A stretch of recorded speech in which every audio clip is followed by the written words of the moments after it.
officer should not look for the prizes involved in civil service like beacons and chairs. But a new officer should look for satisfaction of oneself. And to be a good performer, we need to objectively analyze the parameters. What are my key deliverables? And we have to proceed to achieve them.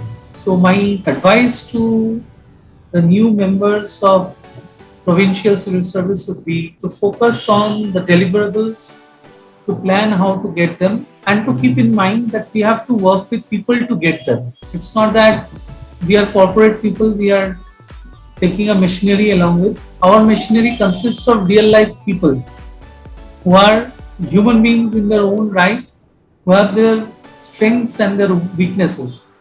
The SWOT analysis needs to be done very pragmatically. We have to plan towards achievement of our goals. We should not keep unrealistic goals. We should be ambitious but not over ambitious, so that our balance is there and it ultimately gives us happiness.